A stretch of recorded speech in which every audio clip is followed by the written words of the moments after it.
السلام عليكم. مرحبا بكم في وصفة جديدة من وصفات كويزين لبنى. اليوم غنقترح عليكم سيجار معمر بالصوصيص او النقانق. لهاد الوصفة غادي نحتاجو الرابعة ديال الصوصيص بقري اللي خديته وزولت ليه الشحمة ديالو وحصلت على هاد الكفتة هادي. غادي نحتاجو رابعة ديال الشعرية الصينية.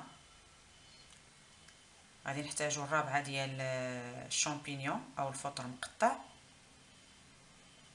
3 ديال المعالق ديال كبار ديال الصوجه، 100 غرام ديال القشده الطريه، 2 معالق ديال الطحين، 100 غرام ديال الفرماج محكوك.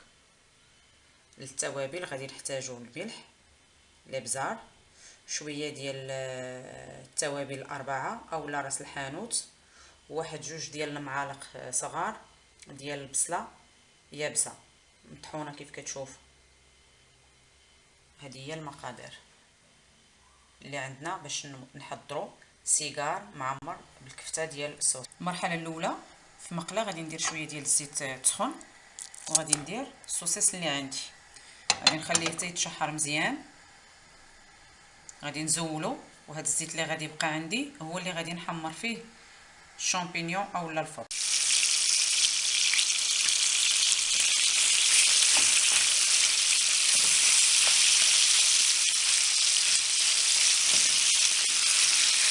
كيف كتلاحظوا حتى عندي كتلاقي الزيت.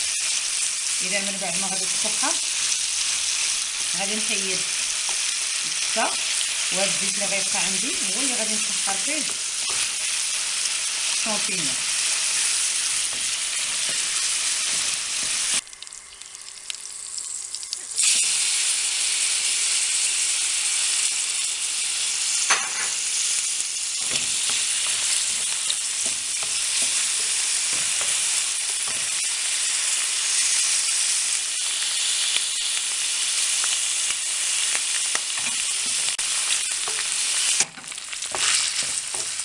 نفس الطريقه حتى الشعريه.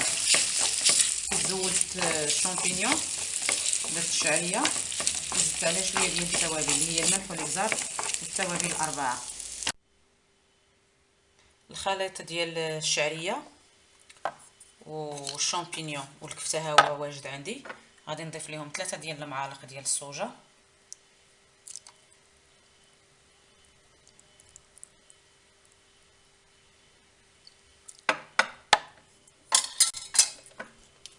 غادي نضيف الفرماج،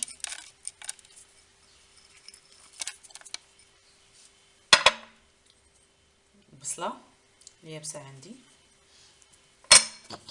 وغادي نضيف هاد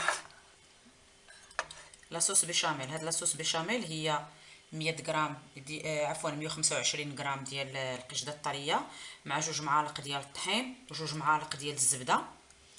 درتهم فوق البوطه حتى حصلت على هذا الكريمه بحال هكا. غادي نضيفها للخليط اللي عندي وغادي نجمع كلشي.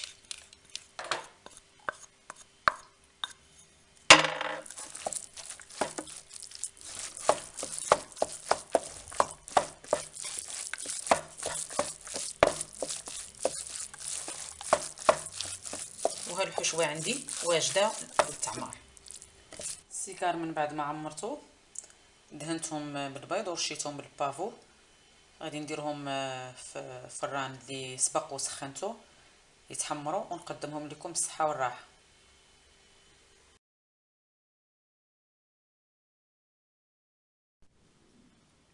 السيجار من بعد ما دهنته بالبيض دخلته الفران يتحمر وقدمته لكم بالصحه والراحه.